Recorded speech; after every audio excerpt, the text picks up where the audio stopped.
O Murilo, da prisão a dono de loja, a milionário, como que é essa história aí? Me fala aí essa parada.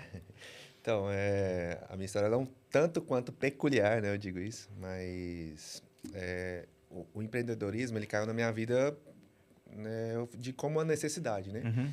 Eu tive um problema há muitos anos atrás, né, na minha juventude, qual cometi um erro e esse erro fez com que eu fosse parar atrás das grades.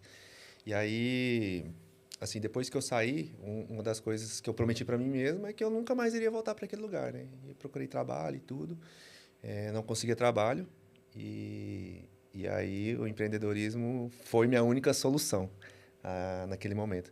E a partir daí começou como uma aventura e se tornou algo robusto e assim de deixar um legado que é o que a gente está tentando fazer hoje. Quanto tempo, mano, que você ficou lá? Cara, então, em 2013 que aconteceu esse fato, eu fiquei 6 meses em prisão provisória, né? Uhum. E aí, depois disso, eu fiquei mais um tempo em 2019 e depois 2020, porque o processo ele continua, né? Eu fiquei respondendo em liberdade e aí depois transitou em julgado. Mas é uma história bem longa que a gente... Caramba, cara, que é, doideira, velho. Eu tenho muita curiosidade sobre isso, assim, vou te perguntar umas paradas. Aham. E galera, a gente tá aqui com o Murilo. O Murilo é o dono da El Patron Platas aí. Eu deixei aqui o site deles e o Instagram deles aqui também. Eles têm um e-commerce de prata, tem uma loja de pratos, tem várias empresas e tal. E aí vocês vão ver aí que tem umas coisas bem legais deles aqui. Obrigado, viu, Murilo? Cara, é muito ruim ficar preso, velho? Como é que é a parada? De É, fato é, né? É, Mas assim, tudo que eu passei me moldou para ser a pessoa que eu sou hoje, né? Então, assim, eu me arrependo do meu passado, mas eu entendo e respeito tudo que aconteceu porque, de fato, me trouxe até aqui, tem uma né? parte boa, você acha? O aprendizado, né? O aprendizado, eu acredito que quando você tira o aprendizado da pior situação possível, é o grande trunfo do ser humano, né? Porque é o momento que você está mais sem cabeça para pensar nas coisas, né? Talvez você se coloca no lugar de vítima, né? Você às vezes fica tentando justificar o seu erro e aí não abre espaço para você aprender. E aí quando você rompe esse ciclo e aprende é quando você realmente se transforma como ser humano, né? É o que Uhum. eu creio. E como é que foi a parada? Como que você começou a empreender, assim? Como o que aconteceu? Então, aí eu fui preso em 2013, né? Eu estava com 21 anos, assim, tanto quanto maturidade, né? Inconsequência da minha parte, e aí ocasionou que eu me meti numa roubada, né? E acabei sendo preso por isso. Fiquei respondendo esse processo durante 6 meses em prisão provisória. E aí, quando eu saí, igual eu te falei anteriormente, eu prometi para mim mesmo, falei, cara, eu nunca mais vou voltar para esse lugar, a não ser que seja para ajudar de alguma forma, né? Eu até brinco, falo assim, que quando eu fui preso, minha visão era assim. E aí parece que quando eu entrei naquele mundo, fez assim. Falei, caramba, velho, né? Eu preciso assumir a responsabilidade e tirar algo bom disso aqui, né? Aprender mesmo de fato e fazer totalmente diferente, porque o maior responsável pela minha vida sou eu, né? E aí procurava emprego e tem uma situação tanto quanto engraçada também, que é o seguinte, eu deixava os currículos, né, procurando emprego e tudo, não conseguia. E aí teve uma vez Só que por esse fato de ter passagem, né? também, né, já é difícil você conseguir emprego. E aí de ter uma ficha suja ainda se torna muito mais difícil, né? E aí aconteceu uma situação, ô Marco, que um amigo meu, ele me indicou para trabalhar num local lá em Goiânia, né, que eu sou de lá, que ia ter uma pessoa que ela estava saindo e tudo, eu peguei e fui lá. Apresentei meu currículo e tudo, conversei. Aí ele falou, não, tá bom, essa pessoa ela vai sair daqui, ela tá tipo de aviso prévio, e aí eu te ligo para você vir trabalhar. E aí, por ironia do destino, passou o tempo, nada de me ligar, nada de aparecer, né? E esse amigo me ligou, falou assim, ô, o pessoal tá tentando falar com você, né? Te contratar, mas não consegue. Aí, beleza. Fui atrás disso e aí eu recebi a resposta de que a vaga já tinha sido preenchida. Aí, posteriormente, esse amigo meu foi e me falou, não, a vaga não é que ela tinha sido preenchida. É, O pessoal não conseguiu falar com você, tentou achar rede social e achou uma matéria sua, né? Jus Brasil, que aí se você digitar o nome de uma pessoa, por exemplo, no Google, sai lá, né? Processo. Jus Viu? Brasil, Isso. aparece já. Viu que você respondia processo e não te contratou. E aí o grande detalhe é que meu currículo, ele estava errado por um dígito. Quando eu digitei ele, o dígito do meu celular estava errado. Final 83 estava final 82, entendeu? E aí eu perdi o emprego, né? E aí, depois disso, eu falei, caramba, eu preciso fazer alguma coisa. Na época tinha uma namorada, né, ex-namorada, que ela trabalhava com venda de bijuteria, semijoias. E aí teve uma vez que um fornecedor levou prata. Eu falei, caramba, vou tentar vender isso aqui. E nunca tinha trabalhado com venda na vida. Né? Eu morri de vergonha, eu era super tímido, só de pensar, vou vender isso aqui, oferecer, isso já me causava um bloqueio. Só que eu falei, cara, talvez seja a única opção, deixa eu tentar. Aí eu peguei R$ 500 emprestado, comprei algumas correntes de prata, comecei vendendo ali para as pessoas próximas, amigos, né? E foi indo, foi expandindo, fui comprando mais e mais. Caramba, o negócio fluiu assim do nada. É, foi feito muita estratégia, né? E assim, mesmo no início, eu sempre tentei pensar como uma grande empresa, né? Se fosse uma grande empresa, como faria? Então, tentei melhorar a embalagem, tentava melhorar a prata em si, né? Tentava procurar qualidade melhor e descobri que as melhores pratas que tem de correntes masculinas são as italianas. Então, eu procurei um fornecedor que trazia essas importações, né? E aí, quando eu vi o brilho daquelas correntes italianas, eu falei, caramba, é isso. É isso, é totalmente diferente, acabamento, qualidade, sabe? Então, eu sempre fui tentando melhorar, aprimorar e pensar sempre como que uma empresa muito grande faria, né? Claro que era tudo muito escasso, era praticamente eu no início, né? Depois de um tempo, eu comecei a criar redes de vendas. Não existia muito. Na verdade, já existia o Instagram na época, só que não era tão forte igual é hoje. O Facebook era mais forte. E aí, o que acontece? Eu tinha clientes dentro da cidade de Goiânia que começaram a me procurar para saber como é que fazia para vender, né? Aí, o que eu pensei? Falei, vamos deixar eles venderem, né? Pago uma comissão. Estilo revender. Exato. Então, aí, esses clientes, eles começavam a anunciar naqueles grupos de Facebook, sabe?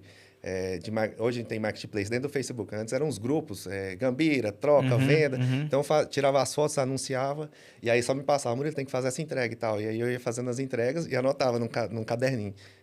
O nome da pessoa que vendeu, o dia, qual que foi o valor, e aí no final da semana eu acertava a comissão dos vendedores. E aí foi criando uma rede de pessoas fazendo essas revendas, sabe? E aí eu me lembro de um momento que me marcou muito. Eu passei o dia todo entregando, vendendo, entregando, vendendo. E aí, quando eu cheguei em casa, eu fazia entrega até de noite, sabe? Não tinha muito horário. E aí eu cheguei em casa, eu tava com mais de R$ 1.000 em dinheiro, só que assim, nota de 2 misturada, nota de 5. Isso me marcou porque para mim era muito dinheiro na época. Eu falei, caramba, velho, hoje rendeu isso aqui, né? E aquele tanto de nota, aquele bolo, né? Só que não era tanto dinheiro assim. Mas aquilo me marcou porque eu falei, caramba, o negócio está começando a fluir, está começando a criar identidade, está começando a dar lucro, né? Isso aqui pode ser algo para mim realmente dedicar 100%. E aí foi o que...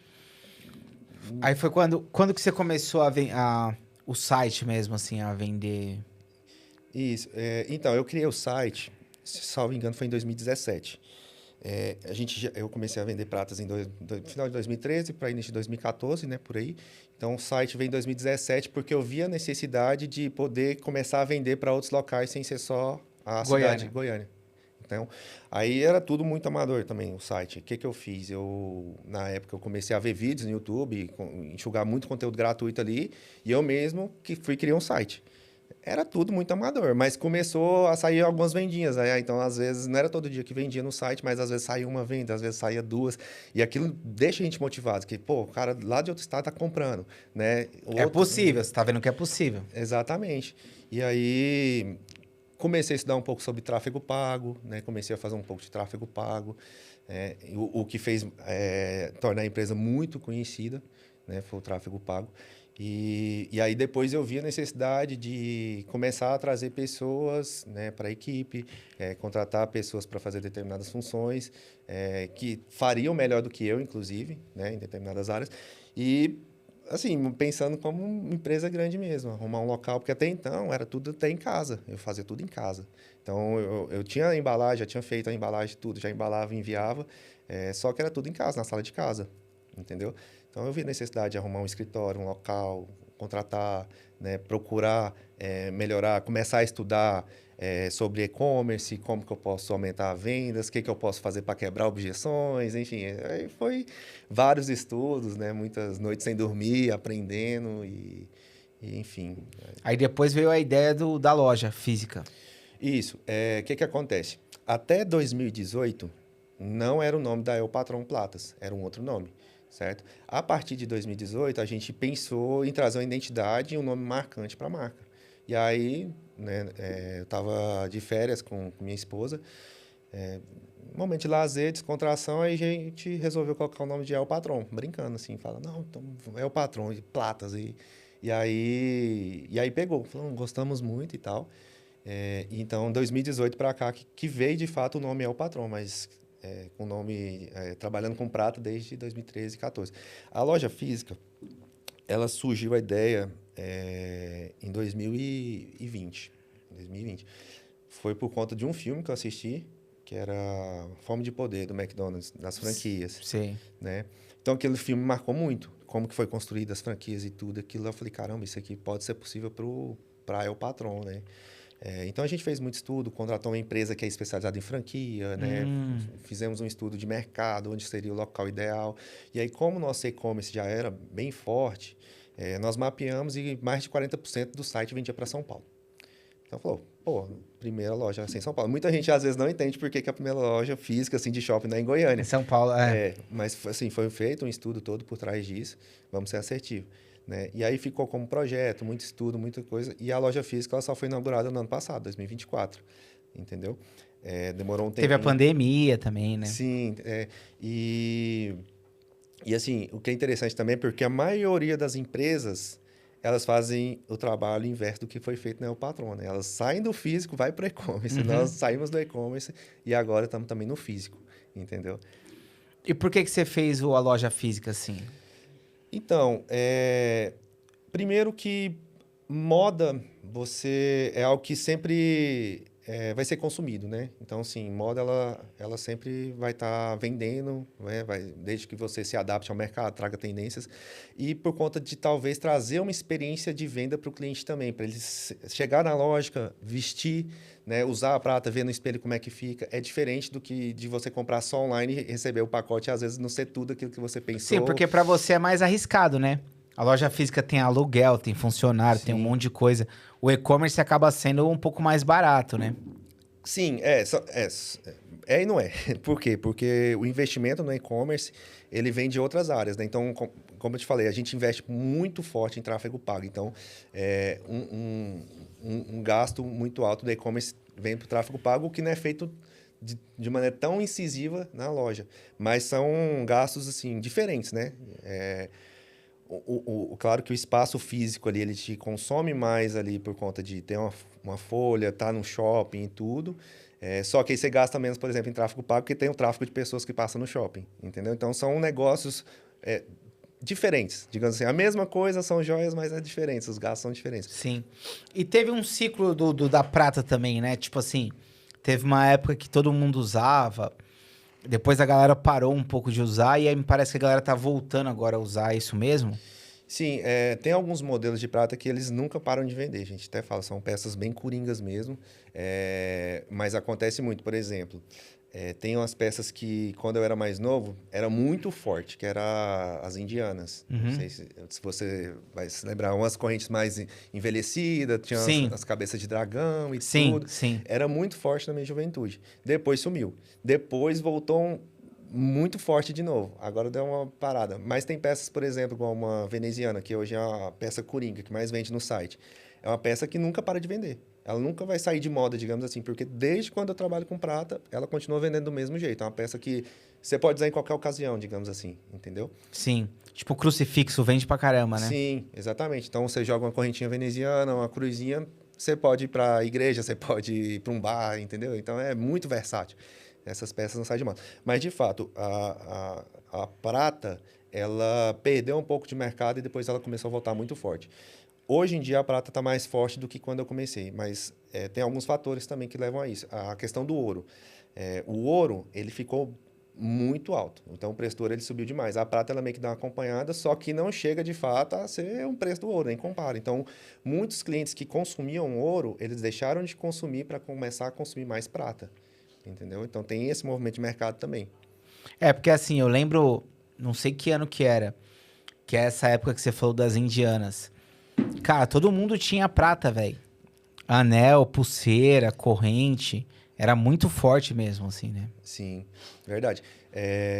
E assim, eu até brinco, falo que a El Patron, ela trouxe uma forma também de popularizar mais a prata, porque a gente conversa com a pessoa comum, né? Então, assim, a gente conversa com as pessoas para mostrar que a prata ela serve para qualquer estilo, para qualquer ocasião, né? E isso é engraçado que quando vai lá na loja física, tem muita gente que às vezes não se vê usando prata, mas quando coloca, fala, pior que combinou mesmo, tal, entendeu?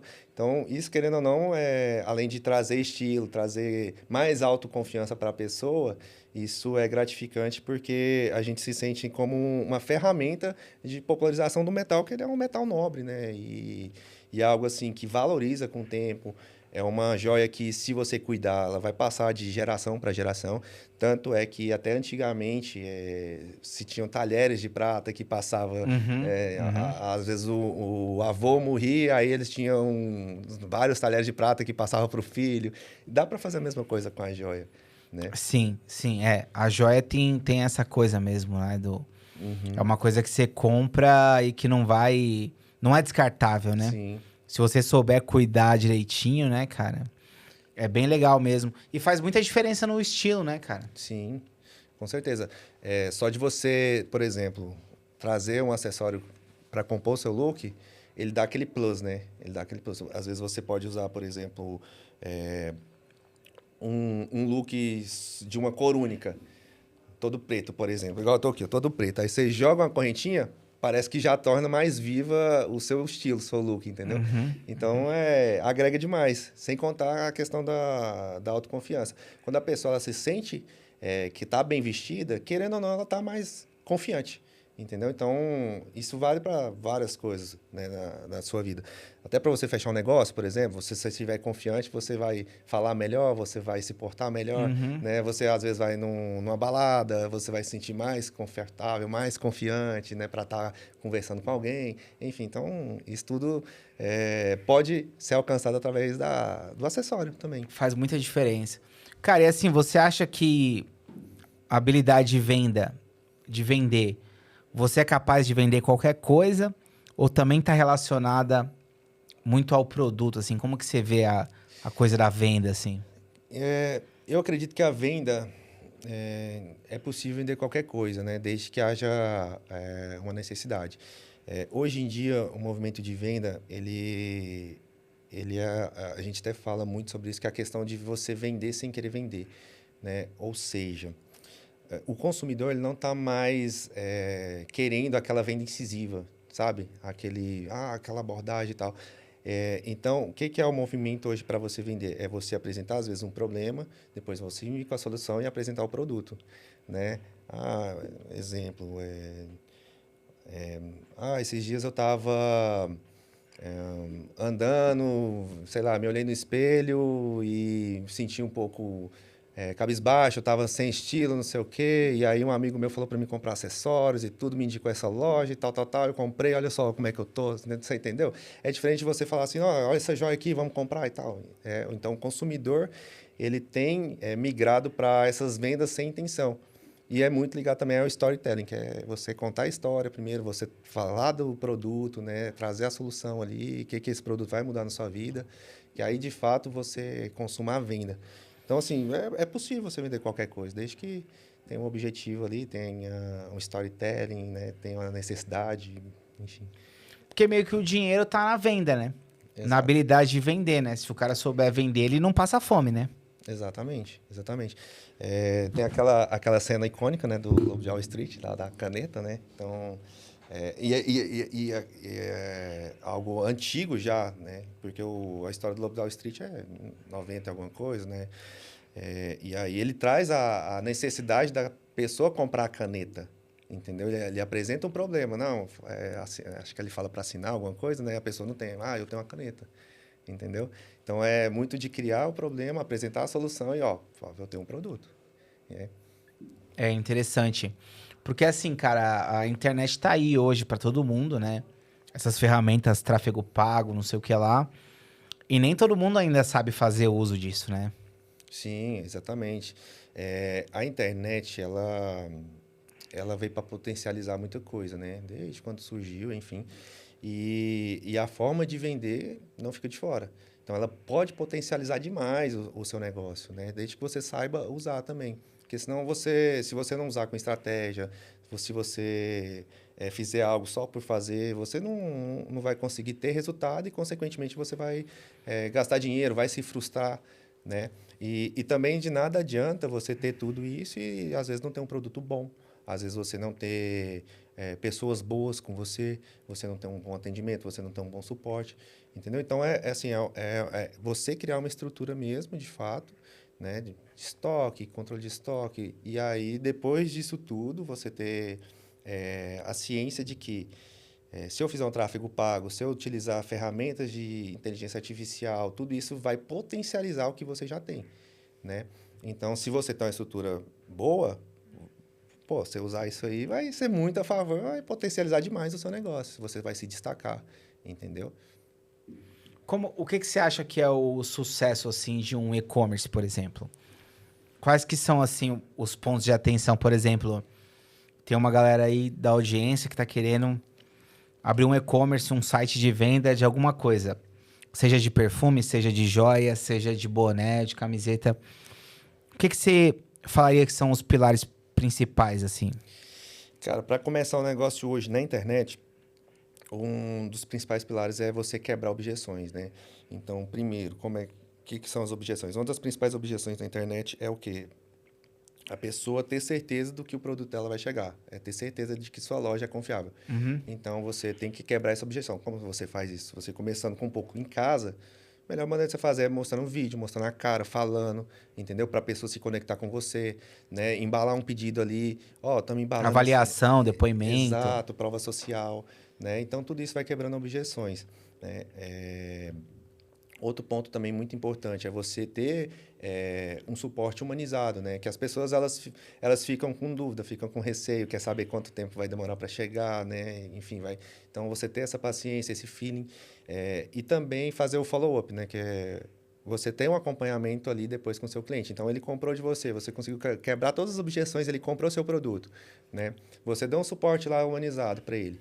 E aí, depois de, sei lá, 15 dias depois o produto chegou, mandar uma mensagem aí, deu tudo certo, gostou, né?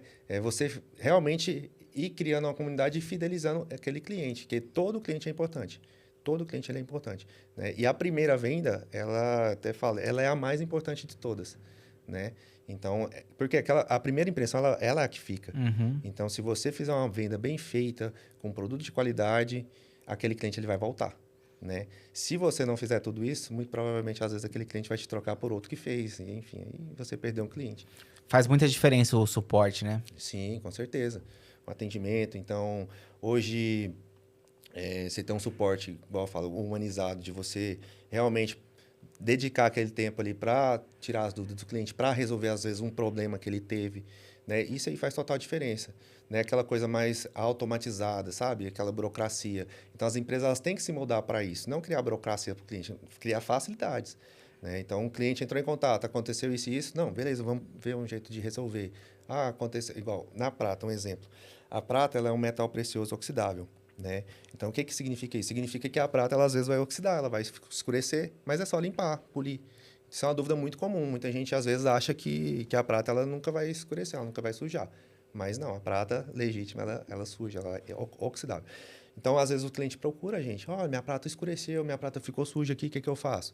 Aí a gente orienta, a gente, ó, é só você limpar. Inclusive, a gente manda sempre uma flanelinha mágica que serve para limpeza, polimento. Mandamos um manualzinho de instruções também da joia, né? Um certificado de garantia, dando total segurança que ele está comprando uma joia legítima, né? Mas é uma pergunta muito comum. Então, a gente orienta, às vezes manda vídeo, ó, vou te mandar um videozinho aqui, ó, para você limpar, como é que você limpa em casa. Pega a escovinha de dente velha, ensina, passa essa flanelinha, ó, o tanto que fica brilhando. Então, isso é um suporte humanizado, isso cria conexão com o cliente, entendeu? Isso faz você fidelizar o seu cliente. Pela sua experiência, o que que faz mais diferença para o cliente, assim? É o preço? O que que é? Não acredito que seja o preço. Por quê?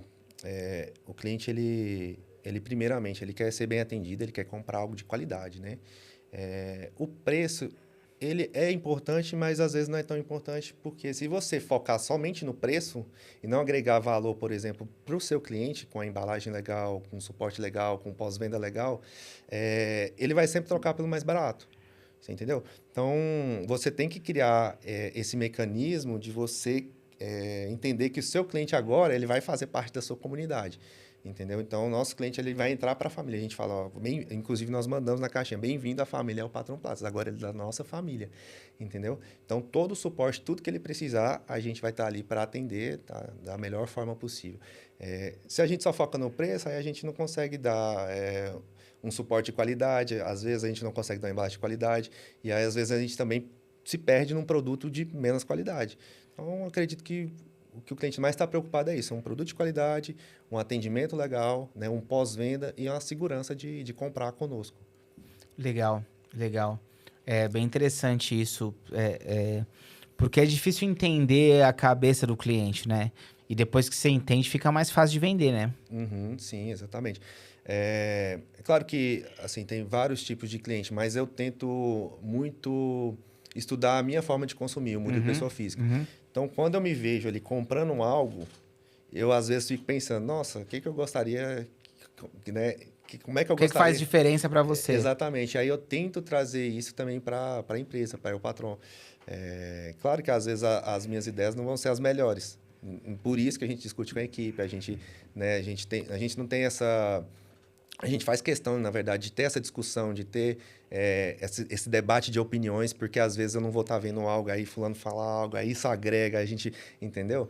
Então, isso é muito importante também para o crescimento da empresa, não ser engessado. Você entender que todas as pessoas que estão ali em volta de você, elas querem também a melhoria da empresa. E às vezes nem tudo que você pensar é de fato 100% certo. Então, a gente tem sempre essas discussões, essas conversas, sempre para procurar melhorar. Então, o perfil de consumidor do Murilo é um, o perfil do fulano é outro. A gente sempre tenta Mano, entender. e assim, nesse processo de criar uma empresa e de fazer essa empresa acontecer, o que que você acha que é a maior dificuldade, assim?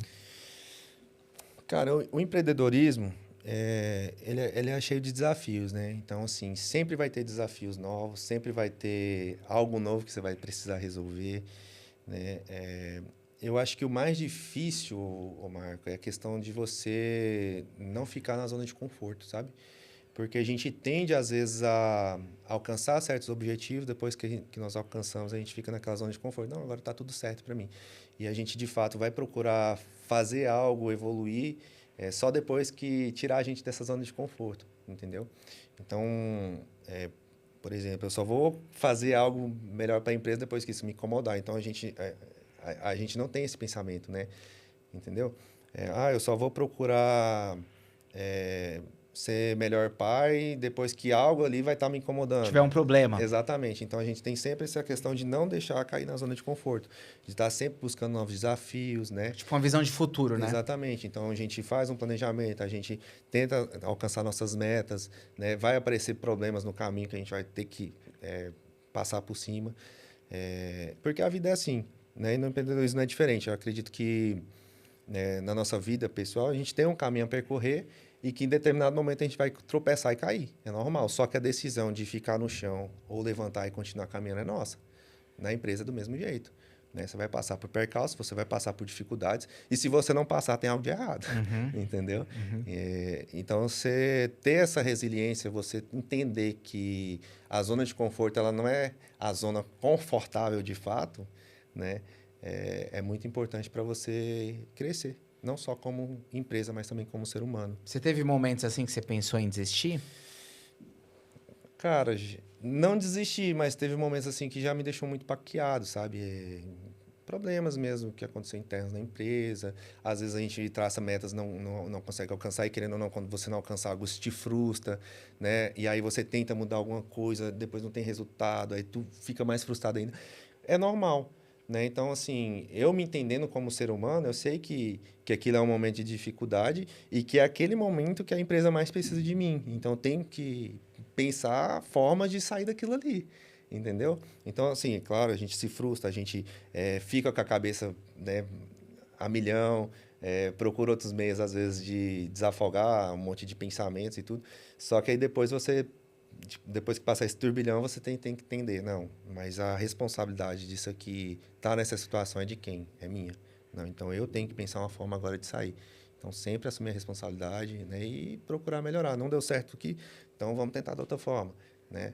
É, é igual aquele ditado, né? Você errou 20 vezes. Você desistiu, mas você não sabia que você iria acertar na 21ª, É, entendeu? é. Então, a gente tem sempre muita resiliência, sabe? Não só o Murilo como pessoa, não só o patrão como empresa, mas todas as pessoas que estão ali ao redor, todas as pessoas que estão envolvidas. É meio que cultural isso lá dentro. E eu fico muito feliz e orgulhoso, inclusive, de todo mundo da equipe, né? Assim, quando acontece algum problema, o jeito que a gente se une para resolver é muito bacana, é realmente muito gratificante. E é difícil, não é? Ter uma galera assim que pensa mais ou menos parecido, assim, conseguir passar a visão para as pessoas é um pouco difícil, né? É difícil porque o ser humano ele é singular, né? Então, assim, cada um vai ter sua forma de ver, de enxergar, de pensar. Só que, assim, eu agradeço muito por estar rodeado de pessoas muito boas, sabe? Que têm a mente aberta, pessoas que estão abertas a ouvir cobranças, né? Inclusive eu, como o gestor, né? Eu me cobro muito, eu gosto também que me cobrem, justamente porque eu sei que a cobrança ela vem no intuito de fazer a empresa ficar melhor, né? Alcançar os objetivos. Mas é muito complicado. Mas você manter esse ciclo e ter pessoas na equipe que de fato são pessoas que pensam e que seguem a mesma direção, o mesmo norte. Então, um detalhe engraçado não, um detalhe muito bacana dentro da nossa empresa, lá em Goiânia, nosso escritório, nós fazíamos reuniões semanais, né? E nessas reuniões semanais não era para falar sobre negócio, não era para falar sobre metas, Uhum. Eram reuniões semanais no qual a gente reunia, sentava todo mundo para conversar, para saber como é que estava a vida pessoal em casa, se estava precisando de alguma coisa. E isso foi criando uma cultura dentro da empresa. Isso foi criando vínculos. Então, hoje, eu falo até sem demagogia, hoje nós todos que trabalhamos lá somos amigos, entendeu? Amigo pessoal. Então, quando um precisa conversar com o outro, de peito aberto, entendeu? A gente não tem esses problemas, às vezes, que algumas empresas têm de ter um disse-me-disse, né, entendeu? A gente sempre resolve, é sempre tudo muito bom. E aí, essas reuniões, elas eram muito marcantes, né? Elas são muito marcantes, porque sempre tem algo novo que a gente aprende nessas reuniões, né? Então, a gente conversa aí, fulano fala do crescimento dele que teve na vida pessoal, entendeu? E aquilo é muito bom porque você vê que a equipe toda fica feliz com a conquista. E a gente tem orgulho de mostrar que conquistou algo, mesmo que seja na vida pessoal. Eu voltei a treinar na academia, né, depois de tanto tempo. Vitória. Tipo assim, a gente fica feliz, entendeu? Uma coisa simples assim, só como exemplo. Então, é muito bom e isso cria conexão, isso cria vínculo, e isso cria uma cultura dentro da empresa também. Com certeza. Eu acredito muito nisso também, porque o funcionário não é tipo robô, né? Que tá ali só para entrar lá e sair, né? E falta um pouco isso nas empresas, né? Sim, essa questão do tato, né, do ser humano, né? É. Porque você tem que entender, por mais que seja uma empresa, a empresa elas são feitas de pessoas, né? Tanto a equipe interna quanto as pessoas que compram, né, que são os clientes. Então, tudo é relacionamento, tudo se envolve em relacionamentos. Então, você ter uma equipe bem engajada, uma equipe que vai fazer algo fluir, que seja da forma mais leve possível. Então, na minha cabeça, não faz sentido você ter uma empresa somente com cobrança, cobrança, cobrança, sendo que, às vezes, o colaborador ele não está, talvez, performando por conta desse ambiente mais tóxico, entendeu? Então, às vezes, uma conversa já resolve. Às vezes, você ter esse ambiente mais acolhedor, já resolve. E é responsabilidade minha, como gestor, trazer essa leveza para dentro do ambiente de trabalho. Sim. Entendeu? Fazer com que o trabalho ali ele flua, mas que ele flua de forma leve. E eu até brinco, né, com os meninos. Falou que se um dia acordar cedo e falar assim, porra, vou ter que ir lá para o patrão, aí ele vem e vai conversar comigo, porque tem alguma coisa de errado. A galera tem que gostar de estar ali, entendeu? E a gente tem que proporcionar esse tipo de ambiente para a galera gostar de acordar cedo e trabalhar, né? E não é normal, né? Isso, hoje em dia, você vê muitas pessoas que às vezes é frustrada com o serviço, justamente porque o serviço não oferece um ambiente agradável, um ambiente que te abraça, que te acolhe, entendeu? A maioria, eu acho, é frustrada. Né? E aí, assim, e é bem legal porque até hoje ninguém chegou e falou, ó, não tô querendo vir mais trabalhar. Então, assim, é muito gratificante. Pelo contrário, né? A galera gosta bastante, né, de trabalhar lá. A gente se diverte no dia a dia. Lá no nosso escritório a gente tem uma sala de games, né? Então, a gente direto fazia pizza lá depois do expediente, ficava jogando até de noite. Assim, é um ambiente muito bacana, muito... Pô, que legal. Cara, tipo, porque assim, não sei se é aqui no Brasil só, né? Mas tem essa coisa do, pô, ainda bem que hoje é sexta, porque amanhã eu não vou trabalhar. Uhum. Sempre essa coisa do como se o trabalho fosse uma coisa ruim, né? Exatamente. E desde o início, desde quando a gente projetou o escritório, a gente queria que aquilo ali fosse uma extensão da nossa casa. Então, a gente tinha uma preocupação muito grande quanto a isso, né? Inclusive, a sala de games foi ideia disso, né? Porque eu gosto muito de videogame. Então, eu queria que fosse a extensão da minha casa, até porque a gente passa, às vezes, mais tempo no escritório, no ambiente de trabalho, do que em casa.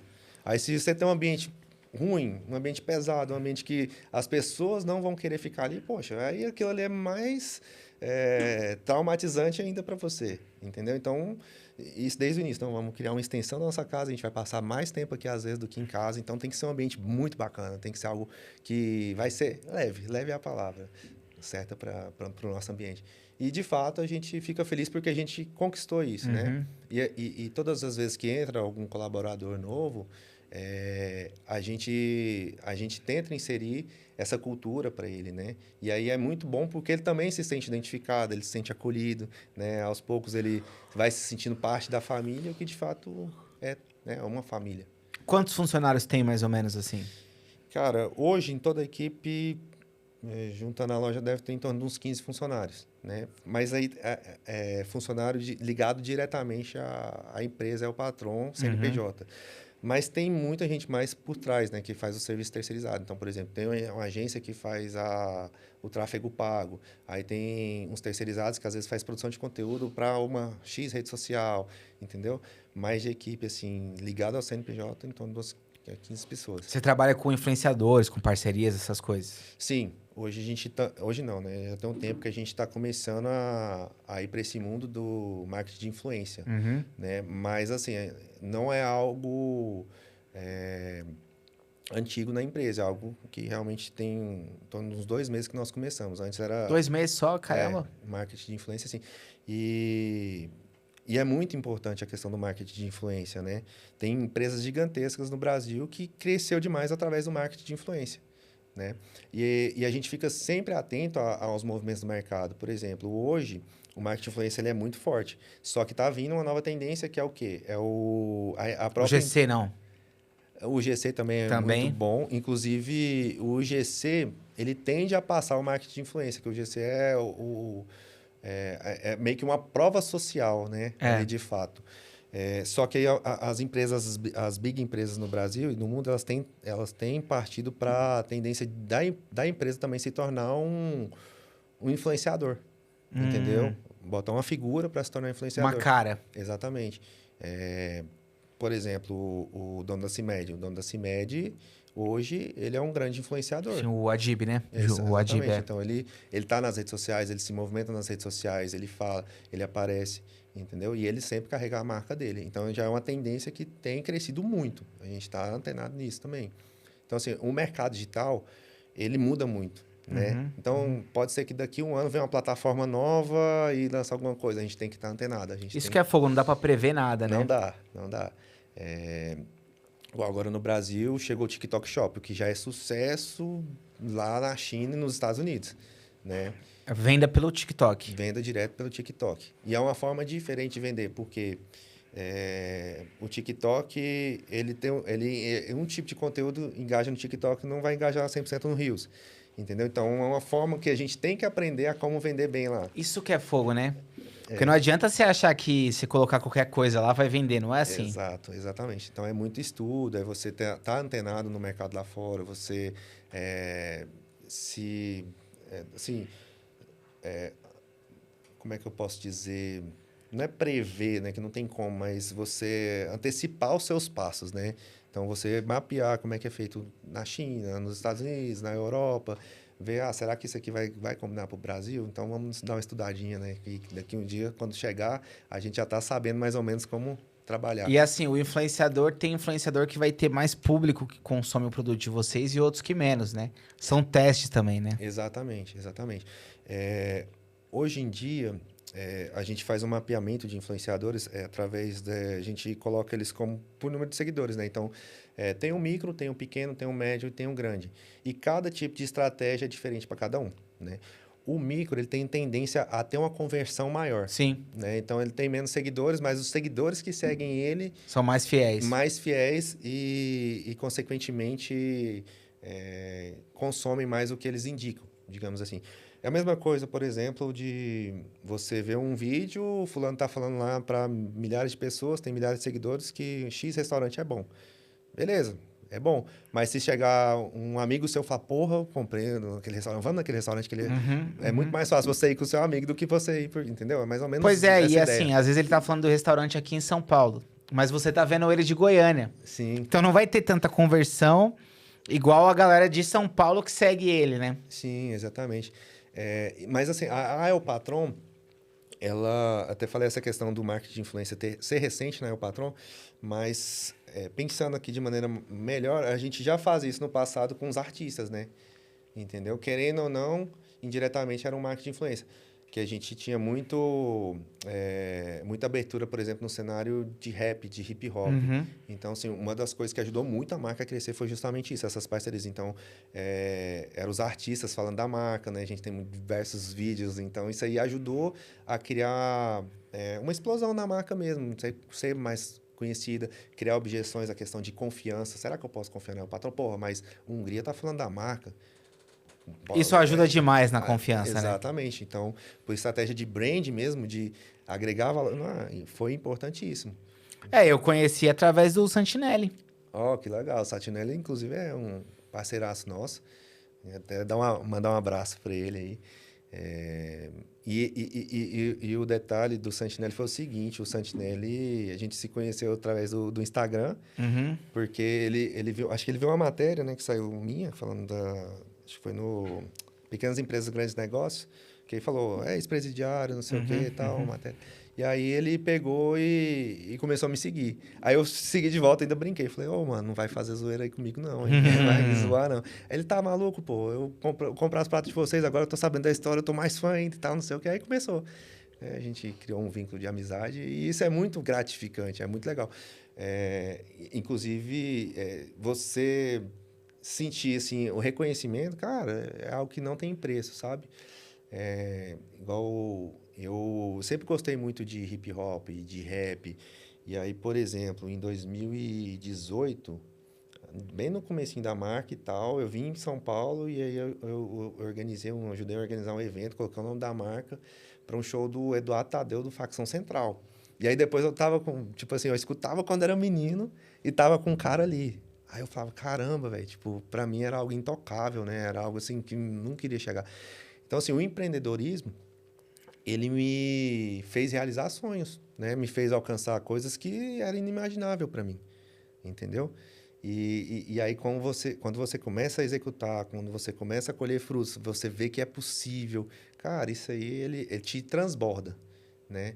E aí, inclusive, mediante a isso, eu tenho até pensado bastante que nada é impossível. Nada é impossível. Legal. Assim, se você quiser correr atrás, você, né, claro que vai ter os percalços, vai ter os desafios, mas é possível, entendeu?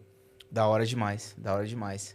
Cara, e assim, o fato de você ter passado essa experiência de prisão e você não conseguir arrumar emprego e tal, fez você mudar o seu olhar para outras pessoas que passaram a mesma coisa? Fez. Que é a questão que eu te falei, da possibilidade, né? Assim, o ser humano ele é passível de erro, né? Então, qualquer pessoa está sujeita a errar, entendeu?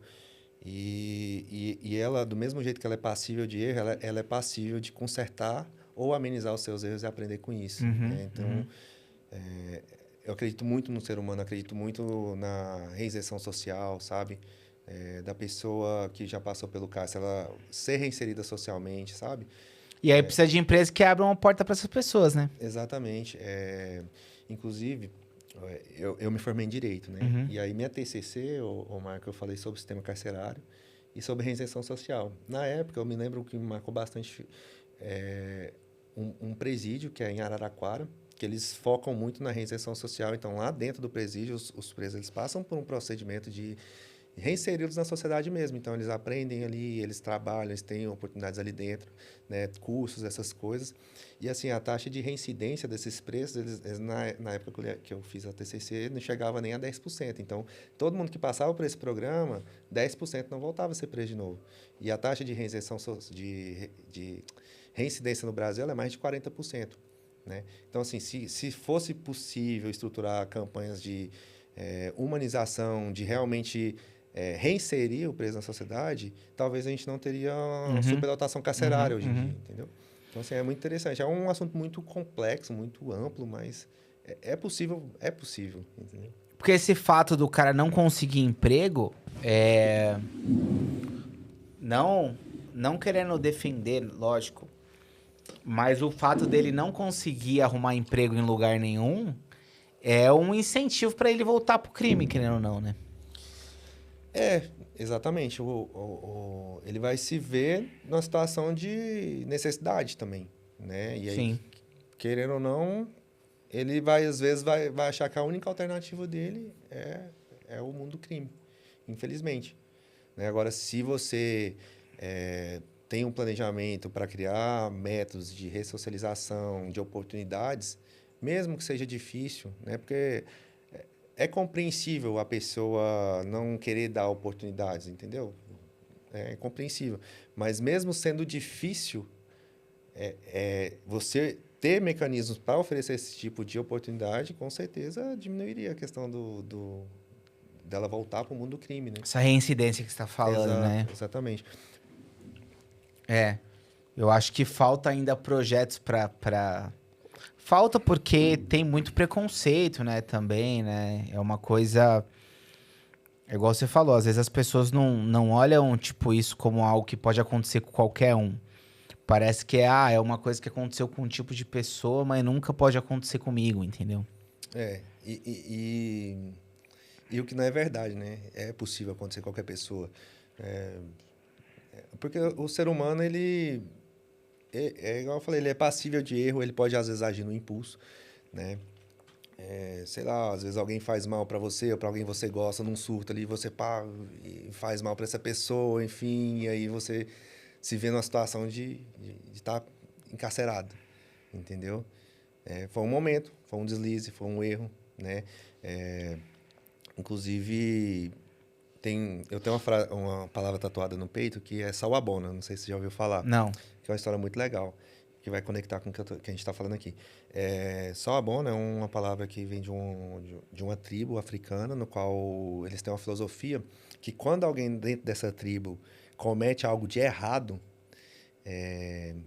essa pessoa que cometeu algo de errado, ela tende a se isolar e sair da tribo. Só que aí os integrantes da tribo não deixam ela fazer isso. Na primeira noite, eles passam em volta da fogueira e aí eles tentam convencer ela de que aquilo foi um deslize e que aquilo não faz parte da pessoa que ela é, entendeu? Aí o que eles fazem? Marco, você cometeu esse deslize aqui, mas você lembra quando você me ajudou quando eu precisei? Então você tem um coração bom, você lembra? E aí todo mundo começa a falar, até convencer ele a de não fazer esse isolamento. E aí essa palavra sawabona significa... eu te respeito, eu te valorizo, você é importante para mim. E aí, geralmente, eles respondem com chicoba. Chicoba significa, então eu existo para você e você também existe para mim. E é uma filosofia muito bonita, porque realmente, de fato, é você crer e acreditar no ser humano, né? É, de fato, você entender que, apesar das nossas falhas como seres humanos, apesar dos nossos erros, talvez a nossa essência, ela é realmente boa, entendeu? Talvez aquilo foi um deslize, entendeu?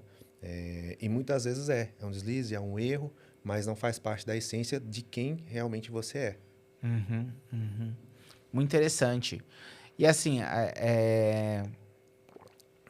como questão estrutural, assim, você que estudou sobre isso, fez tese e tal, é muito precário mesmo a situação da galera, assim, geralmente, nos presídios e tudo mais.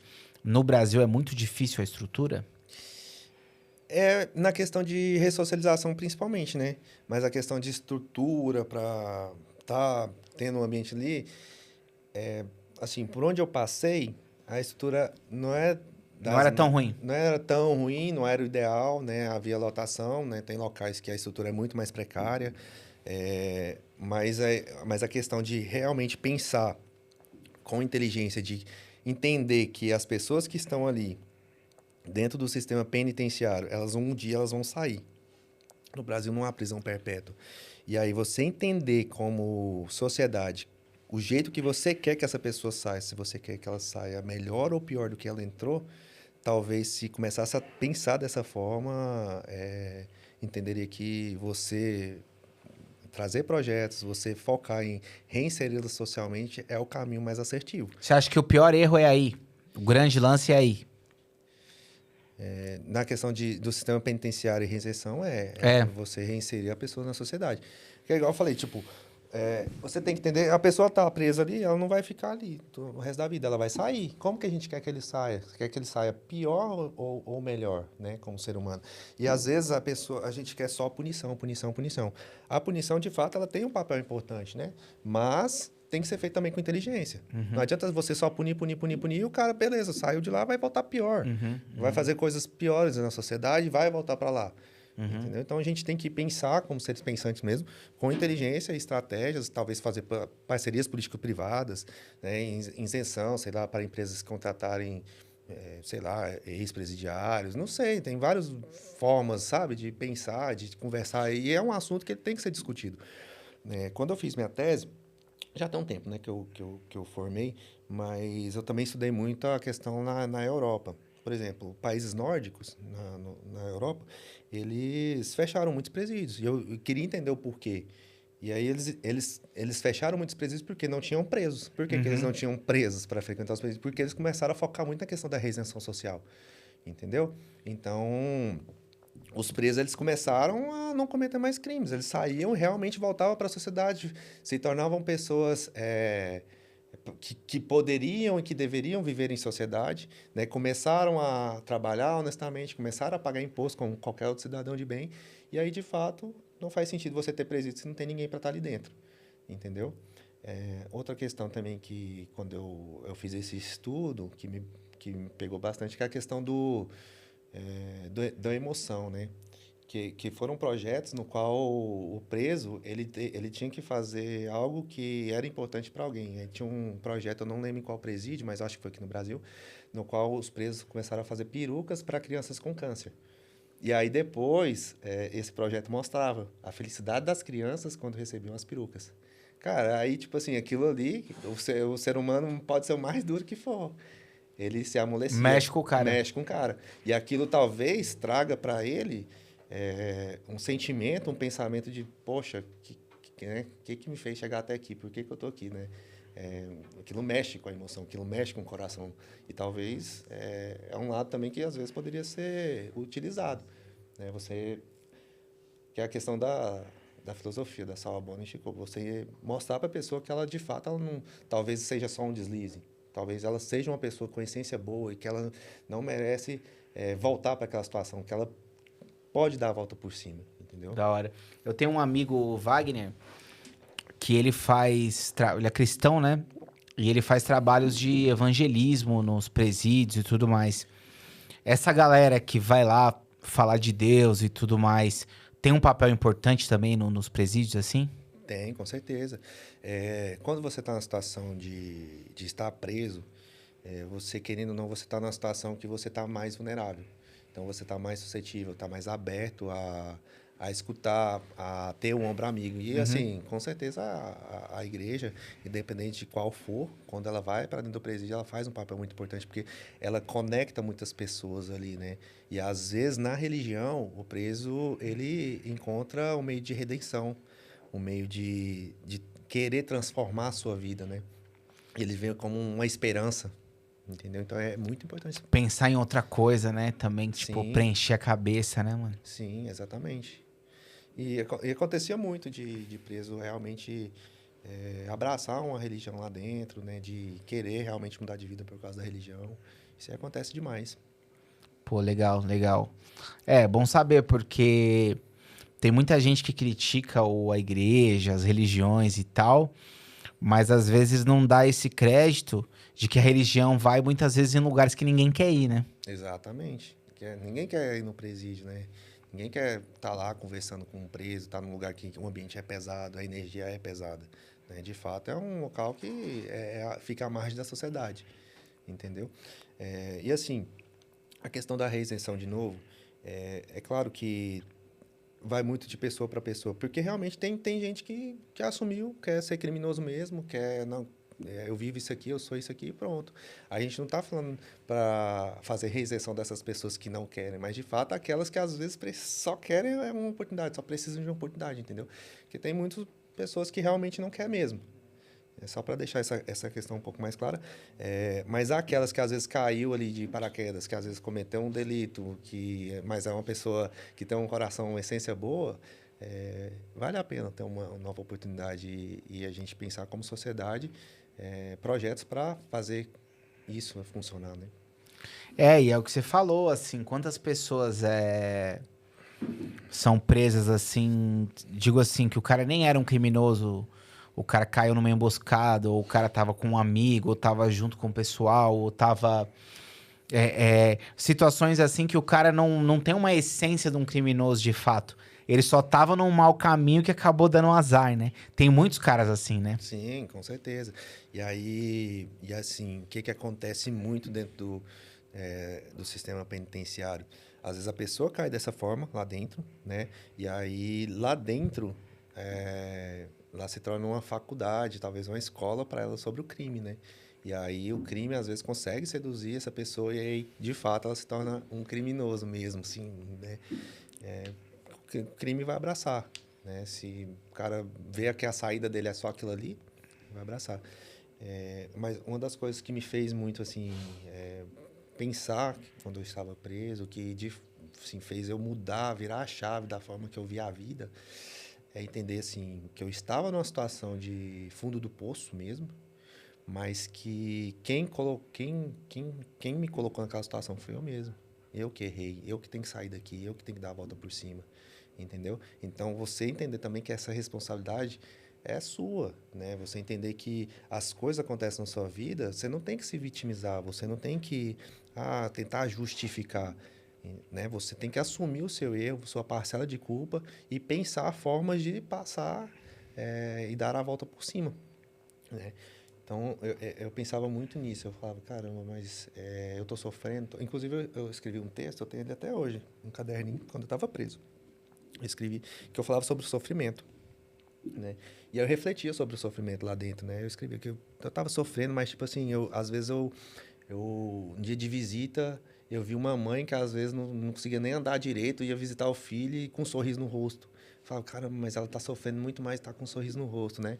Claro que a forma de sofrer ela é particular, né? Mas isso me trouxe uns insights que eu falava, caramba, tem gente que às vezes tá numa cama de hospital e está feliz, às vezes tem uma doença que é incurável e está feliz. Eu tô aqui preso por uma coisa que eu errei, que eu fiz, tô sofrendo, certo? Mas eu vou dar a volta por cima, eu vou sair disso aqui, eu vou ser feliz, entendeu? E é difícil ter esperança às vezes assim, né, mano? É difícil, é bem difícil. Mas se a gente não tiver esperança, a gente não vive, né, de fato. Se a gente sei lá, não ter esperança de algo, não querer conquistar algo, né? Acho que a vida perde o sentido. Eu não sei se você já ouviu falar daquele livro que chama Em Busca de Sentido, que é do Viktor Frankl. Não conheço, Não. não. O Viktor Frankl é um psiquiatra que ele foi pro campo de concentração no Holocausto do Hitler. E aí ele é um cara que escreveu sobre o sentido da vida estando no Holocausto. No campo de concentração, galera, tipo, família pra morrer, viu mulher morrer. E ele não morreu no Holocausto, ele conseguiu... Porque, assim, de vez em quando os caras tiravam os caras do campo de concentração. E aí ele escreveu sobre o sentido da vida, no sentido de... E aí ele fala sobre isso, que é possível superar meio que qualquer situação. Porque você imagina, o cara tava no campo de concentração, judeu, pra ser morto pelo Hitler. Tenta dar uma olhada nesse livro que você vai gostar. Nossa. Chama Em Busca de Sentido. Não, bacana, eu vou ler. É um livro tipo de 1900, assim, mano.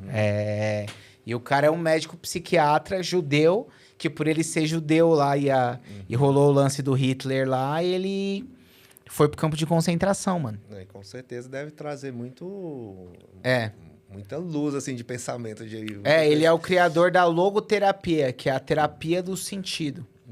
Ele é tipo um pensador aí do mesmo nível desses caras aí, Freud. Ele é bem usado, assim, na psicologia. E é muito isso que você falou.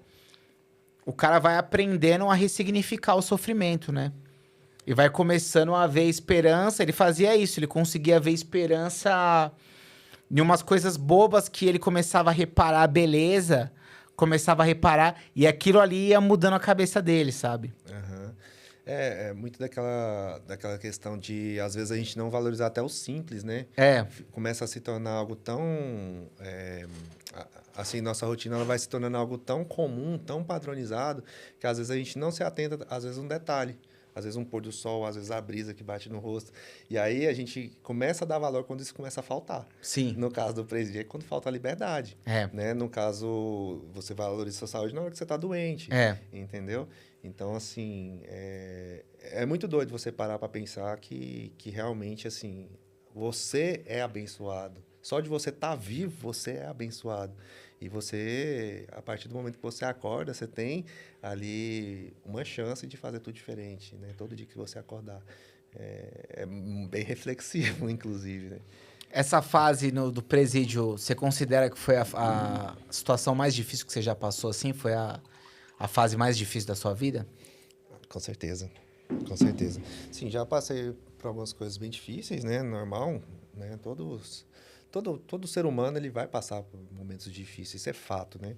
Mas o fato de você perder a liberdade, de você se ver encarcerado, de você ver as pessoas, a sua família sofrendo por algo de uma atitude sua, aí, cara, realmente é muito difícil, né? Porque você vê lá, sua mãe sofrendo por causa de você, né? Você não poder...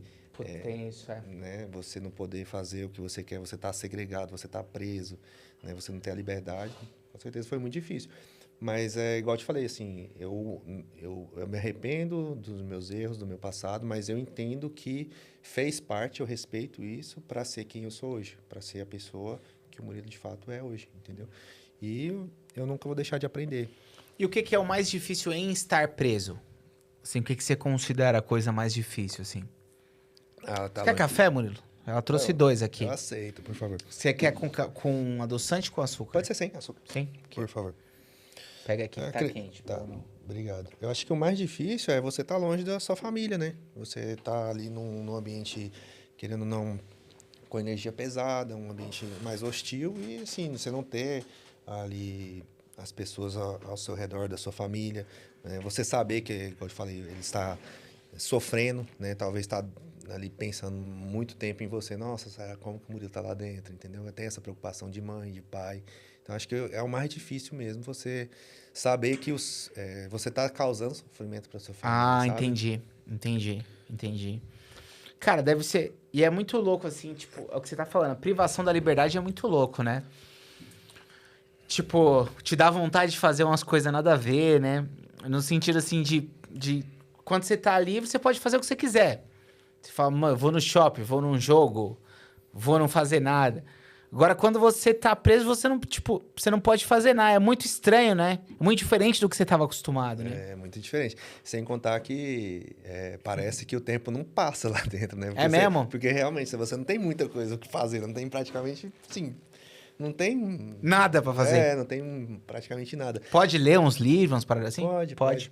Então, eu gostava muito de ler, inclusive, né? Eu tirava muito tempo para ler. Escrever também, escrevia bastante.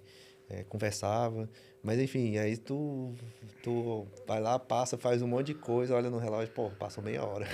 É bem complexo, assim. Caramba, mano.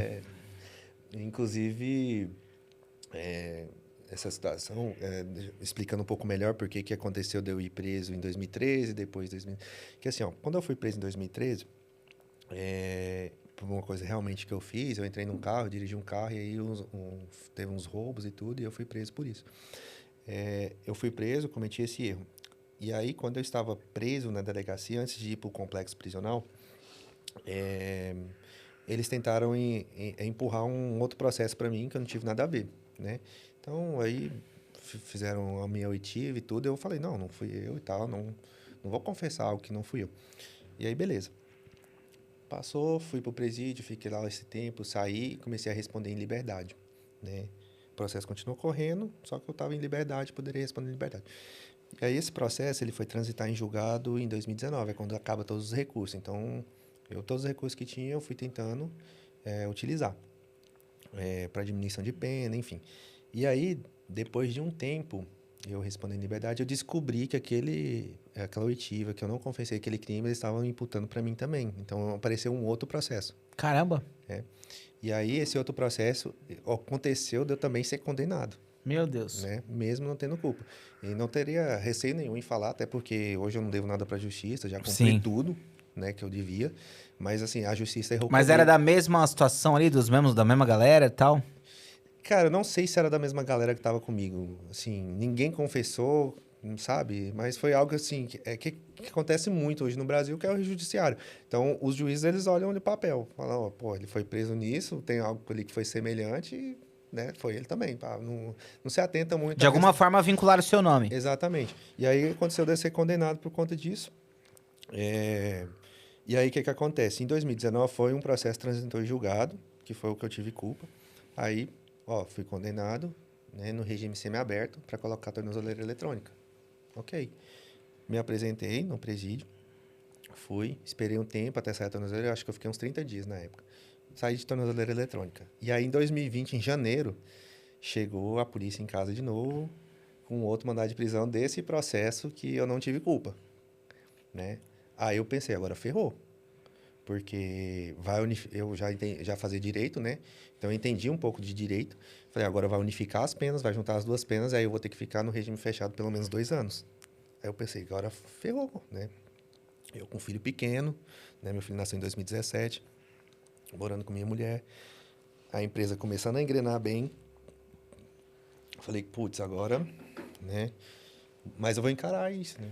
Beleza. E aí eu peguei, me apresentei de novo, entrei no carro junto com a polícia. Inclusive, os policiais até falaram para mim, não, Murilo, a gente sabe quando a pessoa é um criminoso mesmo, de fato ou não. E nem me algemaram nem nada, mas eu peguei e fui. Aí, beleza. Na hora que eu cheguei naquele corredor de novo, né, veio um filme na minha cabeça de novo. Falei, cara, eu aqui de novo nesse lugar, né? E aí, Marco, na primeira noite, aí eu desabei, que eu falei, cara, eu vou ficar aqui 2 anos, eu vou perder uma parte muito grande, muito boa do crescimento do meu filho, né? Como que vai ser a empresa, né? Minha esposa e tudo, né? E aí eu baqueei mesmo, falei, cara, vou ficar um tempo aqui. E aí eu passei essa noite em claro chorando, eu desmoronei. Só que aí quando chegou o outro dia, eu falei, cara, agora minha realidade aqui é essa, não vai adiantar eu ficar chorando. Não vai adiantar, eu tô aqui, eu tenho que viver isso aqui agora. E aí eu erguei a cabeça e comecei a viver um dia após o outro ali dentro, né? E aí o que aconteceu? Por eu entender um pouco do direito, quando a gente estava na central de triagem, que a gente passa nessa central de triagem para depois ser recambiado para o presídio maior, né? A triagem é só para triar mesmo, né? Esse aqui vai para tal lugar, esse aqui, aí você fica lá uns dias, né? Assim que funciona. Não sei se ainda hoje em dia funciona assim lá em Goiânia. Eu fiquei na central de triagem mais uns 20 e poucos dias. E aí, por eu entender um pouco de direito, começou a acontecer algumas coisas que eu começava a questionar. Então, eu conversava com o supervisor de segurança, sabe? Eu questionava, né, a gente. E aí, que eu senti? Que eu comecei a me tornar um empecilho para os caras, né? Penso eu que eles falam assim, não, vamos transferir esse menino logo aqui, porque ele tá enchendo o saco. Penso eu que foi isso que aconteceu. E aí, o que eles fizeram? Eles pegaram e me transferiram para o POG, que é a penitenciária Neném Guimarães, que é a presidiária já para preso já condenado, que vai cumprir lá a pena de tantos anos e tal, vai para lá. Me mandaram para lá. E aí, naquela época, o Marco, tinha celulares dentro do presídio, né, que todo mundo sabe. E aí eu peguei e consegui falar com o advogado, falei, ó, tô aqui e tal. Aí ele falou, uai, mas como que você tá aí? Você nem passou pela audiência com a juíza ainda, ela nem unificou sua pena, você não devia estar aí.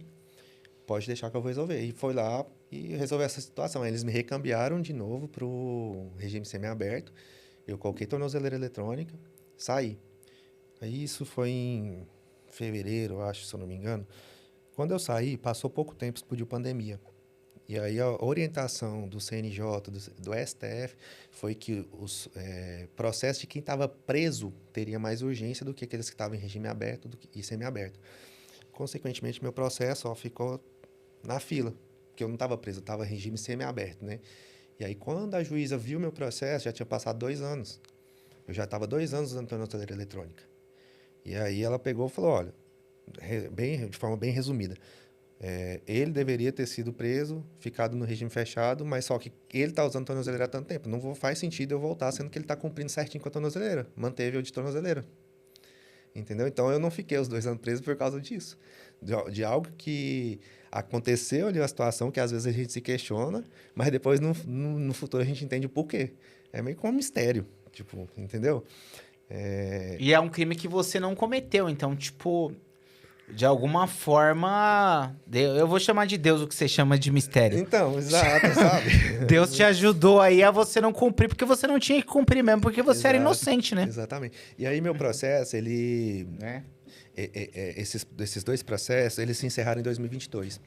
Então, os 2, eles se encerraram, acabaram, extinguiram, não devo nada para a justiça mais, acabou tudo. Legal. Enfim, então foi cumprido os 2. E o que é legal, o que é interessante também, é que é uma história bem, bem legal, que assim, o juiz que me condenou no primeiro processo, que eu realmente tive culpa, quando eu estava na faculdade, a gente começou um projeto de pesquisa que era justamente sobre reinserção social e criminologia crítica. E aí, esse juiz, ele era professor na faculdade, depois ele entrou como orientador. Então, a gente se reunia, conversava e tudo. Nunca cheguei para ele e falei, ó, o senhor me condenou. Eu sou aquele cara. Nunca quis fazer isso. O que eu fazia? Eu aproveitava o tempo que eu estava com ele para aprender. Porque, assim, ele não fez nada de errado. Quem fez fui eu, né? Eu que errei mesmo. E aí, mais para frente, eu tinha um sonho de escrever um livro, que eu acredito que depois que você escreve um livro, querendo ou não, você se torna um pouco imortal, né? Sua história está ali. E aí eu escrevi um livro mesmo, com um objetivo pessoal. Fui no Tribunal de Justiça de Goiás para doar, eu doei 400 livros lá. E aí eu doei no gabinete desse juiz que ele virou desembargador, entendeu? E aí ele falou para mim sentar lá, sentei com ele, conversei. Aí ele pediu para me fazer uma dedicatória para ele. E assim, foi muito legal, foi muito gratificante para, assim, você ver as voltas que a vida dá. Né? Às vezes você está numa situação, você não se imagina saindo dessa situação, você está se sentindo ali no fundo do poço, só que às vezes você não enxerga algo que vai acontecer lá na frente, claro, ninguém vai enxergar. Mas quando acontece, você fala, caramba, velho, ontem eu estava lá embaixo, agora eu estou aqui em cima, né? Do mesmo jeito que daqui uns dias eu posso estar lá embaixo de novo, com alguma situação, depois eu posso dar a volta por cima. Então, assim, é cíclico, né? A vida, ela é cíclica, ela é movimento, né? Então, é uma história bacana porque mostra algo que eu nunca imaginei. E te faz ter compaixão de quem tá lá embaixo, né, mano? Exato, exatamente. Do fato de você ter passado por algo, faz você entender melhor as coisas quando acontecem com outro, né? Né? Então, você se identifica, você entende que é possível aquela situação ela ser resolvida, né? Então, assim, abre muito sua mente, sabe? Sua forma de ver a vida mesmo, sua forma de entender, sua forma de tratar o ser humano, né? Você ter esse respeito.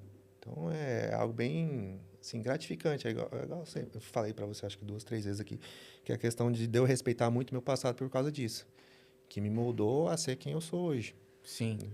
E esse livro, se a galera quiser ler, tem ele para comprar em algum lugar? Como é que é? Tem ele. Ele tá na Amazon, ele tá na Amazon lá, ele tá por um valor bem simbólico na Amazon.